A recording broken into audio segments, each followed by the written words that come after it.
이제 하나님 말씀 함께 보도록 하겠습니다. 본문이 많지만 우리 또박또박 함께 읽어 보도록 하겠습니다. 모세가 이스라엘 모든 장로를 불러서 그들에게 이르되 너희는 나가서 너희의 가족대로 어린 양을 택하여 유월절 양으로 잡고 우슬초 묶음을 가져다가 그릇에 담은 피에 적셔서 그 피를 문 임방과 좌우 설주에 뿌리고 아침까지 한 사람도 자기 집 문 밖에 나가지 말라. 여호와께서 애굽 사람들에게 재앙을 내리려고 지나가실 때 문 임방과 좌우 문설주의 피를 보시면 여호와께서 그 문을 넘으시고 멸하는 자에게 너희 집에 들어가서 너희를 치지 못하게 하실 것임이니라. 세계가 다 내게 속하였나니 너희가 내 말을 잘 듣고 내 언약을 지키면 너희는 모든 민족 중에서 내 소유가 되겠고 너희가 내게 대하여 제사장 나라가 되며 거룩한 백성이 되리라. 너는 이 말을 이스라엘 자손에게 전할지니라. 내가 그들 중에 거할 성소를 그들이 나를 위하여 짓되 무릇 내가 내게 보이는 모양대로 장막을 짓고 기구들도 그 모양을 따라 지을지니라. 아멘. 내일부터 우리가 출애굽기를 읽게 되는데요, 창세기보다 조금 일정이 벅찰 겁니다. 왜냐하면 1장부터 40장을 한 주에 읽어야 되거든요. 그래서 분량이 많아진다는 것 뿐만 아니라 율법 이야기가 나오고요, 또 성막 이야기가 등장하기 때문에 여러분들이 자칫 지루해 하실 수도 있습니다. 그만큼 끈기가 필요한 주가 된다는 말이죠. 하지만 여러분 아까 말씀드린 대로 못할 수도 있죠. 어쩌다가 그런데 그날 당일 걸 하고 완독을 올리면 또 그날은 우리가 말씀으로 승리하는 날이니 그렇게 하시고 부족한 것은 나중에 채워 가시면 분명히 12월 달에 완독의 기쁨을 누리게 되실 줄 믿습니다. 제가 서울 충영교회 봤더니요, 우리 장모님 다니시거든요. 조그만 나무 판에 이렇게 세워서 일독하고 이렇게 써져 있는 기념품을 만들어서 드렸더라고요. 내년 12월 말에 꼭 각 가정에 가족들의 숫자만큼 이 기념품을 제가 만들어 드리려고 하니까요, 여러분 보람을 꼭 느끼시게 될 줄 믿습니다. 출애굽기는 40장인데요 크게 두 부분으로 나누어집니다. 절반 정도의 분량, 처음에는 18장까지가 구원에 대한 이야기가 나옵니다. 하나님이 이스라엘 백성들을 바로의 손에서 구원해 내시죠. 애굽에서 탈출한 날, 그 날이 바로 유월절입니다. 그리고 우리가 잘 아는 대로 홍해를 건너요. 그래서 광야로 들어가게 됩니다. 그런데 약속의 땅으로, 가나안 땅으로 바로 가지 않고요, 시내산으로 먼저 가요. 그곳에서 1년 정도를 지내게 됩니다. 그러면 그 다음 내용 19장부터 40장까지는 그 시내산에서 있었던 일들을 다루게 되겠죠. 시내산에서 있었던 일 중에 가장 중요한 일은요, 언약을 하나님과 이스라엘 백성들이 맺는 것입니다. 여러분, 언약이란 말은요, 약속이라는 말에 조금 고상한 표현이죠. 하나님과 영원한 약속을 맺는 걸 우리는 언약이라고 부릅니다. 이 언약의 당사자는 당연히 하나님과 이스라엘 백성들이겠죠. 그럼 언약의 내용은 뭐겠습니까? 하나님이 이스라엘 백성들의 하나님이 되시겠다. 그리고 이스라엘은 하나님의 백성이 되겠다. 이렇게 서로 이 언약 약속을 하는 거죠. 이게 언약입니다. 그런데 이 언약에는 반드시 서로가 지켜야 될 의무가 따르는 거잖아요. 이걸 언약의 의무라고 하는데요. 율법과 성막이 그 언약의 의무를 상징하는 말입니다. 이스라엘 백성들은 하나님이 이걸 요구하시죠. 너희가 내 율법을 지켜 행하라. 그러니까 이스라엘 백성들은 율법이라는 언약의 의무를 지켜야 하는 것입니다. 하나님이 지키셔야 될 언약의 의무는 뭐겠어요? 이스라엘 백성들을 사랑하고 보호해주고 인도하고 가나안 땅에 이르게 하셔서 그 땅을 주시고, 그런 것들이 언약의 의무가 되는 거죠. 그런데 그것을 하나님이 지키시겠다는 상징으로 주신 것이 성막이라는 것을 기억하고 말씀을 들으시면 되겠습니다. 여러분, 이렇게 놓고 보니까 출애굽기는 복음이라는 생각이 들더라고요. 왜 복음이냐면 우리를 은혜로 구원하시는 하나님을요, 출애굽기에서 만나게 돼요. 그리고 우리는 언약을 깨트리지만 하나님은 그 언약을 신실하게 지켜가시는 모습을 보며 우리는 약속을 지키시는 하나님을 만나게 되는 거죠. 그리고 광야 40년 동안 이스라엘 백성과 함께 동행하시는 하나님, 그 하나님을 우리가 만나게 되기 때문에 출애굽기는 복음이구나, 기쁜 소식이구나 라는 것을 제가 깨닫게 되었습니다. 이것을 하나씩 살펴보도록 하겠습니다. 첫 번째로 출애굽기를 보면요, 우리를 은혜로 구원하시는 하나님을 만나게 되는데 그것이 잘 드러나는 것이 바로 유월절 사건입니다. 이 유월절 사건은 하나님이 바로의 손에서 이스라엘 백성들을 구원해 내시는 거죠.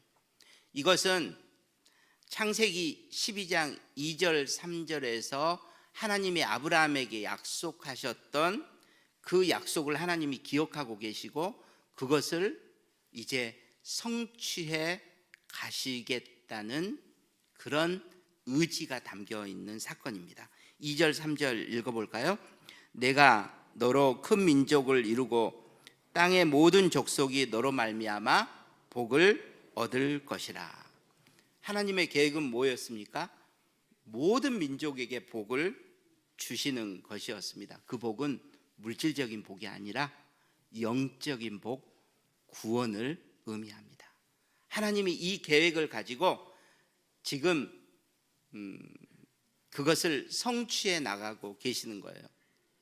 그러기 위해서 먼저 아브라함을 큰 민족이 되게 해야겠죠? 그래서 이스라엘로 애굽으로 보내가지고 애굽이 인큐베이터 역할을 해서 아주 야곱의 12아들을 통해서 많은 큰 민족이 이루어지게 된 것입니다. 그러니 이제 이들을 약속의 땅으로 보내셔야 되는데 바로가 놔주지 않으니까 하나님이 유월절 사건을 통해서 바로를 항복시키시는 거죠. 처음에 하나님은 모세를 보내셔서 바로에게 내 백성을 가게 하라. 그런데 바로가 꿈쩍도 하지 않잖아요. 그래서 하나님이 먼저 내리신 게 9가지 재앙이었습니다. 피, 개구리, 이, 파리, 또 가축병, 종기, 우박, 메뚜기, 흑암, 9가지 재앙을 계속 내리시는데도 바로는 요지부동이에요. 그래서 하나님이 마지막 10번째로 애굽의 모든 장자를 죽이는 재앙을 내리십니다. 이걸 통해서 바로의 항복을 받아내시는 거죠. 그런데 이 유월절을 더 깊숙하게 보면 여러분, 이스라엘 백성들이 지금 애굽으로부터 바로로부터 구원을 받은 것은 전적인 하나님의 은혜라는 것을 알게 됩니다. 이스라엘 백성들이 그 구원을 위해서 한 것은 아무것도 없다는 거죠. 하나님이 모든 것을 하셨습니다. 그러니까 이스라엘 백성들의 구원은 하나님이 주신 100% 선물인 줄 믿습니다. 아니 목사님, 하나님이 시키신 일 있잖아요. 어린 양의 피를 임방과 문설주에 다 바르고 어린 양의 고기를 먹었잖아요. 그래서 이스라엘의 장자가 죽지 않고 구원받은 것 아닙니까?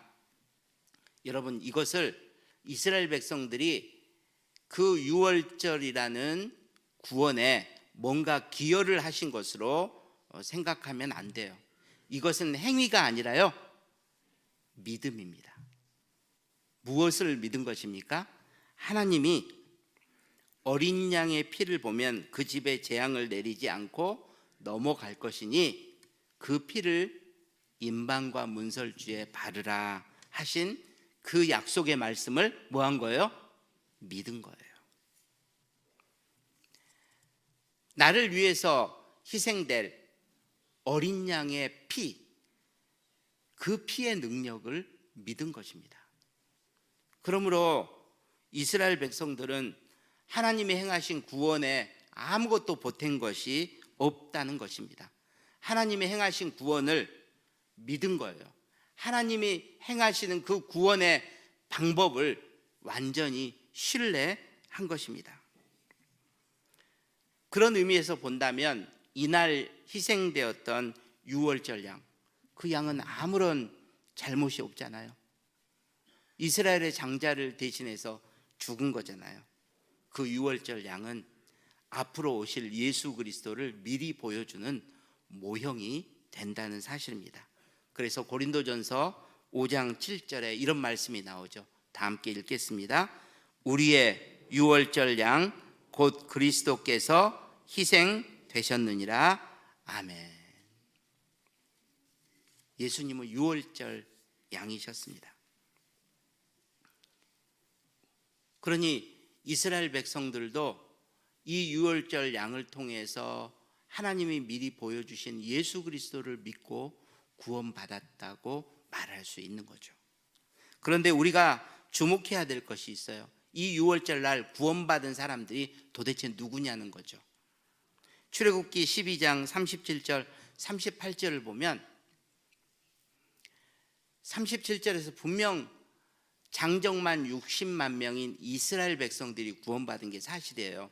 그런데 38절을 보면요, 수많은 잡족들도 그날 애굽에서 나왔다고 말하고 있습니다. 이 수많은 잡족이라는 말, 잡족이라는 말이 듣기 좋아요? 안 좋아요? 안 좋죠. 여러분, 편견을 가지고 번역을 하면요, 이런 결과가 되는 거예요. 그래서 새 번역은요, 다른 여러 민족들이라고 되어 있습니다.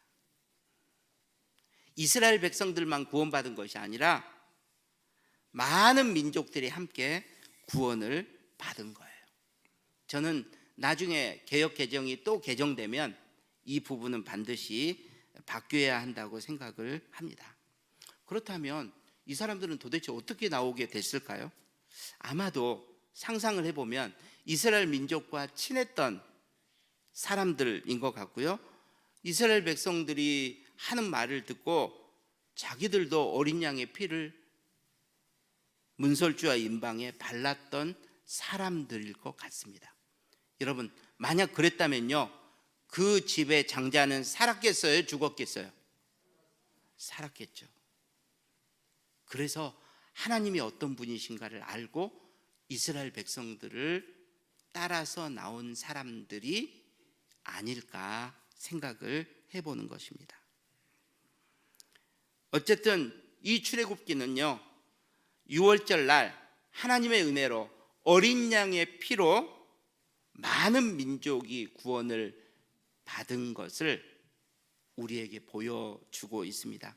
그래서 장차 예수 그리스도, 우리의 어린 양 되신 그리스도의 피로 모든 민족이 구원받게 될 것을 보여주고 있는 모형이 된다는 사실입니다. 여러분, 이것만 보아도 유대인들이 자기들만 하나님의 선택을 받은 민족이라는 선민 사상을 가지고 있는 것, 그것은 출애굽기를 잘못 해석하고 있는 것입니다. 하나님은 신약뿐만 아니라 구약에서도 모든 민족을 구원하기를 기뻐하시는 분이신 줄 믿습니다. 두 번째로, 출애굽기를 보면 우리는 언약을 깨트려도 하나님은 절대로 그 언약을 깨트리지 않으신다는 것을 발견하게 돼요. 신실하신 하나님을 우리가 만나게 되는 것입니다. 특별히 율법과 관련돼서 이것이 드러납니다. 여러분, 아까 말씀드린 것처럼 시내산 언약은 언약의 의무를 발생시킨다고 했죠. 이스라엘이 지켜야 될 의무는 율법을 지키는 것입니다. 그래서 하나님이 율법을 주셔요. 이 율법은요, 크게 세 가지로 나누어 볼 수 있습니다. 하나는 기본법, 하나는 시민법, 하나는 의식법. 여러분, 이 범주를 기억하시기 바랍니다. 첫 번째가 기본법인데요, 기본이라는 말처럼 가장 중요한 것을 의미합니다. 10계명이 바로 그 기본법이에요. 첫 번째 계명하고 두 번째 계명 우리 함께 같이 읽어 보도록 할까요? 너는 나 외에는 다른 신들을 내게 두지 말라. 너를 위하여 새긴 우상을 만들지 말고 또 위로 하늘에 있는 것이나 아래로 땅에 있는 것이나 땅 아래 물속에 있는 것에 어떤 형상도 만들지 말며 그것들에게 절하지 말며 그것들을 섬기지 말라. 여러분, 하나님만 섬겨라. 하나님의 우상을 만들지 말라. 이게 기본법입니다. 그 다음에 시민법이 있습니다. 민법이죠. 백성들이 어떻게 공동체를 이루며 살아갈 것인지 상호 간의 관계에 대해서 이야기를 하는 것이죠. 출애굽기 21장 2절 3절 같이 읽어볼까요? 내가 히브리 종을 사면 그는 6해 동안 섬길 것이요 7째 해에는 몸값을 물지 않고 나가 자유인이 될 것이며 만일 그가 단신으로 왔으면 단신으로 나갈 것이요 장가 들었으면 그의 아내도 그와 함께 나가려니와. 이런 것이 이제 시민법이 되는 거죠. 이 시민법이 많아요. 그 다음에 세 번째는요, 여기 이제 기록을 안 해놨지만 의식법입니다. 의식법, 종교 의식에 관련된 거예요. 그래서 어떤 음식을 먹을 건지, 뭐가 정한 짐승이고 부정한 짐승인지, 어떤 행위를 하면 사람이 부정하게 되는지, 어떻게 하면 어떤 절차를 따라 제사를 드릴 것인지, 또 어떤 날이나 절기를 지키면서 살 것인지, 이런 것들이 이제 율법 속에 담겨 있습니다. 이건 레위기에 많이 나오니까요, 다음 주 레위기 설교를 할 때 제가 좀 더 설명을 드리도록 하겠습니다. 자, 그런데 이 율법, 이 언약의 의무를 이스라엘 백성들이 잘 지켜낼 수 있을까요? 출애굽기를 보면요, 처음부터 이스라엘 백성들이 실패하고 있는 것을 우리가 알 수 있습니다. 진짜 언약을 맺자마자 얼마 안 돼서 금송아지 사건이 터져요. 여러분, 조금 전에 십계명을 기본법이라고 말을 했죠. 가장 중요하다고 말을 했죠. 그러니까 하나님이 이걸 중요하게 여기셔서 다른 율법의 내용 말고 이 십계명만 두 돌판에 새겨서 주셔요. 그래서 모세가 그거 받으러 시내산에 올라가 있는 동안 아래서는 이제 난리가 난 거죠. 40일이 가까이 됐는데도 안 오니까 아론에게 백성들이 불평을 하는 것입니다. 모세는 왜 안 내려오는 거냐? 혹시 하나님께 뭐 잘못해가지고 산에서 죽은 거 아니냐? 그러면 지금 우리가 이러고 있을 때가 아니다. 너 빨리 우리를 애굽에서 인도한 그 신을 우리에게 만들어내라.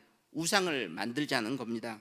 그래서 아론이 애굽에서 보았던 송아지 형상의 신을 금으로 만들어 가지고 백성들에게 이것이 너희를 애굽에서 인도한 신이다 선포를 해버려요. 그러자 백성들이 그 앞에서 제사 드리고 먹고 마시고 뛰노는 것입니다. 여러분, 하나님이 이 모습을 보시고 얼마나 기가 막히셨겠어요. 지금 이스라엘 백성들이 어긴 게 뭡니까? 아까 우리가 읽었던 첫 번째 계명, 두 번째 계명을 다 어긴 것입니다. 어쩌다가 이런 일이 일어난 게 아니에요. 앞으로 이스라엘 백성들이 계속해서 구약에 계속되는 그 역사 속에서 하나님의 율법을 제대로 지키지 않을 것을 이 사건이 미리 보여주고 있는 거죠. 처음부터 이 율법을 지킬 능력이 이스라엘 백성들에게는 없었던 것입니다. 그렇다면 하나님은 어떻게 반응하시겠어요? 출애굽기 32장 10절을 보면요, 하나님이 모세에게 이렇게 말씀하십니다. 같이 읽겠습니다. 그런즉 내가 하는 대로 두라. 내가 그들에게 진노하여 그들을 진멸하고 너를 큰 나라가 되게 하리라. 언약의 의무를 이행하지 않았으니까 이스라엘 편에서 먼저 언약을 깨트린 거잖아요. 그러니까 하나님도 이들을 다 죽이시겠다고 말씀을 하시는 거예요. 그러자 모세가 32절에 이렇게 간구를 합니다. 같이 읽겠습니다. 그러나 이제 그들의 죄를 사하시옵소서. 그렇지 아니하시오면 원하건대 주께서 기록하신 책에서 내 이름을 지워버려 주옵소서. 차라리 나를 죽이시고 생명책에서 지우시고 이들은 용서해 달라고 간구를 하는 것입니다. 이 간구를 듣고 하나님께서 진노를 거두시게 되는 거죠. 여러분, 이걸 보고 오해하지 마시기를 바랍니다. 하나님은 화를 지금 내시는, 진노하시는 분이시고 모세는 사랑의 중보자이구나, 여러분 그렇게 생각하시면 안 돼요. 표면적으로는 그렇게 보이지만 이 모세를 누가 세우셨어요? 하나님이 세우신 것 아니에요. 그러면 하나님은 이 모세를 중보자로 세워서 지금 이스라엘과의 언약을 하나님이 결코 깨뜨리시지 않겠다는 마음을 드러내고 계시는 거예요. 아니, 그러면 왜 아까는 다 죽여버린다고 하셨는가? 공의의 하나님도 하나님께서 이스라엘 백성들에게 드러내시려고 하시는 거예요. 공의와 사랑을 다 드러내려고 하시니까 모세를 세워서 지금 사랑의 중보자로, 하나님의 마음을 보여주는 자로 지금 사용하신 것입니다. 그래서 하나님은 끝까지 나는 이스라엘 백성들을 포기하지 않고 그들과 맺은 이 언약을 지켜가시겠다는 의지를 드러내고 계시는 것이죠. 여러분, 하나님은 공의의 하나님이시면서 그 공의를 뛰어넘는 사랑의 하나님이신 줄 믿습니다. 뿐만 아니라 우리는 이 모세를 통해서 예수 그리스도를 미리 보게 돼요. 하나님 앞에서 중보하는 그 모세의 모습 속에서 로마서 8장 34절을 우리가 깨닫게 되는 것입니다. 같이 읽겠습니다. 누가 정죄하리요? 죽으실 뿐 아니라 다시 살아나신 이는 그리스도 예수시니 그는 하나님 우편에 계신 자요 우리를 위하여 간구하시는 자신이라. 사단은요, 하나님의 법정에서 하나님께 우리를 정죄하고 고발하죠. 쟤들 저렇게 구원받았다고 하면서 죄짓고 사는 거 보세요. 저걸 그냥 놔둬야 되겠습니까? 우리를 정죄합니다. 그런데 예수 그리스도께서는 우리를 위하여 간구하시죠. 하나님 변호하십니다. 내가 저들이 지은 모든 죄, 앞으로 지을 모든 죄를 대신해서 다 그 죄의 벌을 십자가에서 받았습니다. 그러니 저들을 용서해 주십시오. 여러분, 모세는 예수 그리스도의 모형입니다.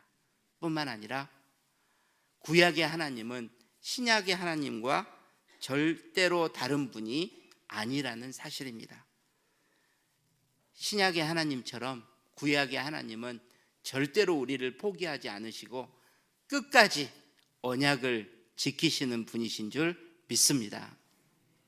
세 번째로, 하나님은 우리와 함께 동행하신다는 것을요, 우리가 알 수 있도록, 믿고 살아갈 수 있도록 만들어 주세요.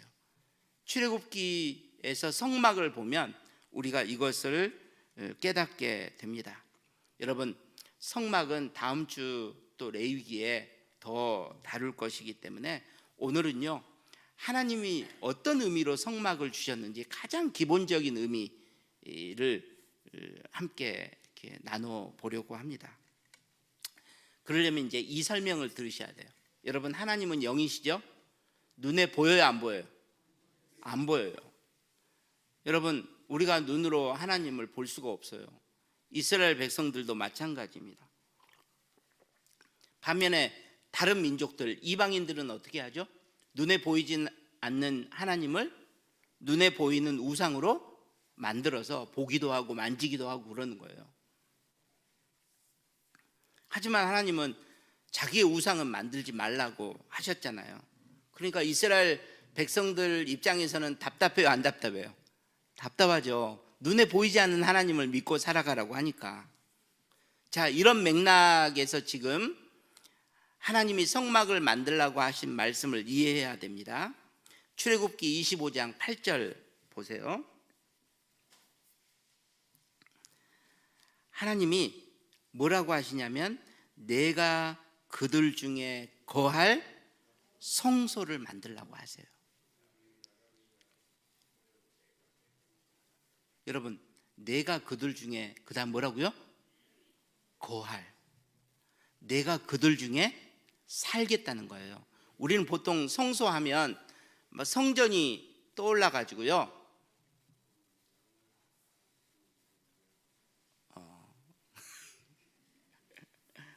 성경을 설교 중에 읽으시면 제가 헷갈려요.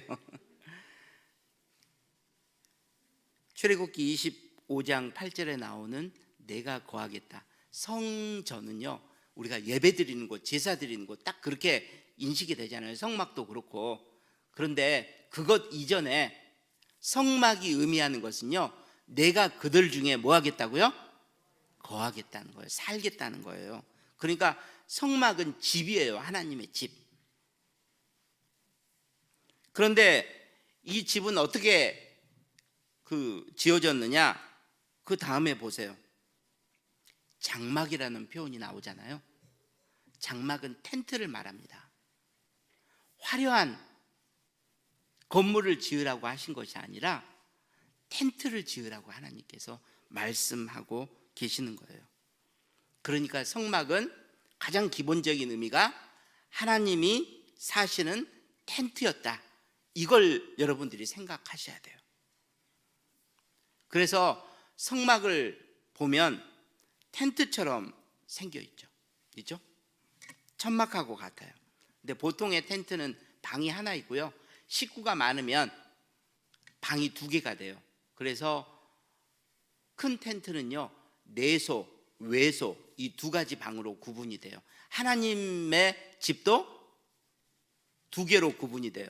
그래서 성소와 지성소로 나누게 되는 거죠. 그리고 모든 이스라엘 백성들의 이 텐트가 쳐 있는 그 앞마당에는요, 뭐가 있냐면 화덕이 있어요. 이 화덕은 뭐냐면 음식을 조리해 먹는 거예요. 뜨거운 화덕이 텐트 안에 있으면 곤란하잖아요. 그런데 하나님의 텐트 앞에도 화덕과 비슷한 게 있어요. 번제단이에요. 거기서 제사를 드리는데 하나님이 그 제물을 직접 먹이시는 게 아니라 향기를 맡으시는 거죠. 그렇죠? 그러니까 이 번제단도 사람의 입장에서 보면 하나님이 음식을 드시는 화덕과 같은 역할을 하는 것입니다. 그러니까 이스라엘 백성들이 치고 살아가는 그 텐트에 똑같이 하나님의 텐트가 그 가운데 있다는 거예요. 여러분, 이것이 어떤 의미겠습니까? 하나님이 우리처럼 똑같이 화덕에서 식사를 하시는 거고요, 우리처럼 똑같이 방에서 주무시는 거예요. 누구와 함께? 우리와 함께.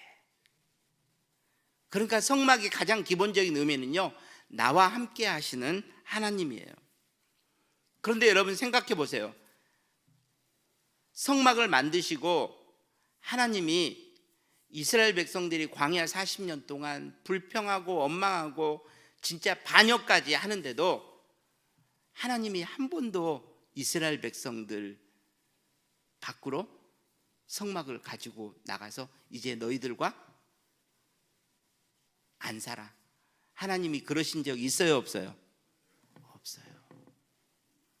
하나님이 40년 동안 매일매일 이스라엘 백성들이 머무는 곳 동서남북 12지파가 진을 치면 한가운데 꼭 성막을 치고 함께 계셨습니다.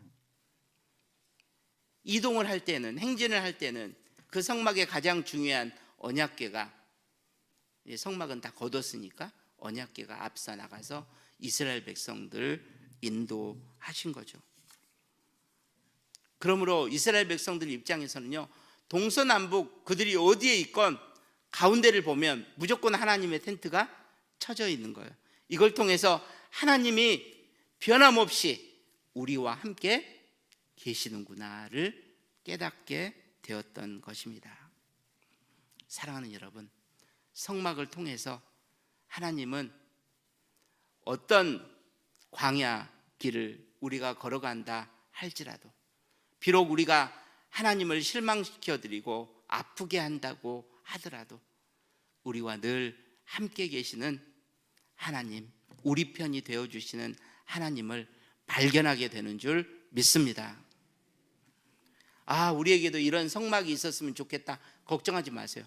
성막보다 더 훌륭한 분이 우리에게 오셨습니다. 바로 그분이 예수 그리스도예요.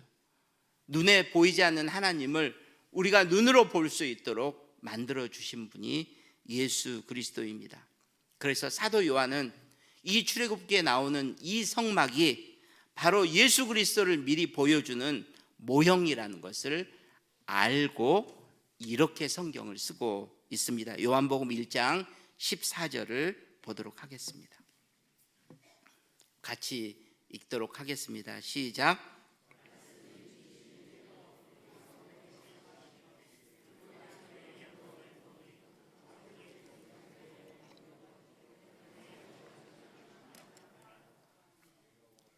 여러분, 하나님이 육신이 되어서 우리 가운데 거하셨대요. 우리가 볼 수 있도록. 근데 여기서 거하심이라는 단어가요, 헬라어로 스케노인데요, 이 단어는요, 텐트를 치다라는 뜻을 가지고 있습니다. 여러분, 요한이 왜 이 단어를 굳이 사용을 했겠어요? 그것은요, 출애굽기에 나온 그 성막이 바로 예수 그리스도를 미리 보여주는 것임을 요한이 알고 있었기 때문입니다. 이 요한복음을 읽는 분들이 이 구절을 통해서 구약의 성막을 연상시키도록 하기 위한 것이죠. 그래서 예수 그리스도는요, 구약의 성막이 임마누엘이셨듯이 우리의 신약 시대에 우리와 함께 계시는 임마누엘 하나님이신 줄 믿습니다. 말씀을 이제 맺도록 하겠습니다. 여러분, 복음은 기쁜 소식이잖아요. 이 기쁜 소식을요, 저는 출애굽기를 읽으면서 깨달았어요. 여러분, 구약의 하나님이 신약의 하나님과 절대로 다른 분이 아니라는 것, 우리를 구원하시고 우리를 포기하지 않으시고 우리와 늘 함께 하시는 그 하나님을 이번 주 출애굽기를 읽으면서 만나시는 저와 여러분 되시기를 주님의 이름으로 축복합니다. 기도하겠습니다. 하나님,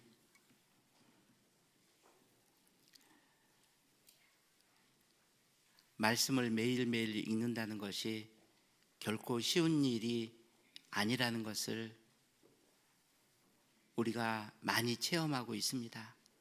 그래서 내가 이것을 끝까지 해낼 수 있을까 포기하고 싶은 마음도 드는 분이 있을 것입니다. 하나님, 정말 매일매일 새로운 날을 주신 그 하나님의 마음은 어제 일을 잊어버리고 오늘 다시 새롭게 모든 것을 시작하라는 그 마음인 줄 우리가 깨닫고 다시 시작할 수 있는 용기를 허락하여 주시옵소서. 그래서 출애굽기를 통해서 정말로 구약의 하나님이 신약의 하나님과 다른 분이 아닌 동일한 사랑의 하나님이라는 것을 우리가 경험하고 그것이 우리의 모든 것을 기쁘게 만들어 주시옵소서. 예수님 이름으로 기도하옵나이다. 아멘. 우리 연약한 부분에 손을 얹고 또 한 해의 소원을 가지고 우리 마음에 가슴에 손을 얹고 우리 기도하도록 하겠습니다. 하나님, 세상에서 교회의 평판이 점점 나락으로 떨어지고 있는 것을 우리가 다 알고 있습니다. 목회자의 타락과 평신도의 무력함,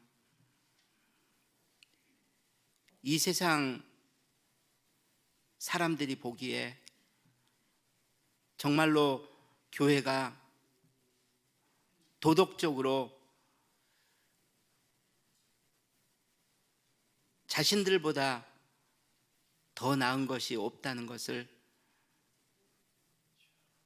알기에 조롱하고 비난하는 그런 환경 속에 우리가 살아가고 있습니다. 하나님, 어디서부터 달라져야 될지 너무나 막막하지만 정말로 우리가 살아계신 하나님을 매일매일 만나고 있다면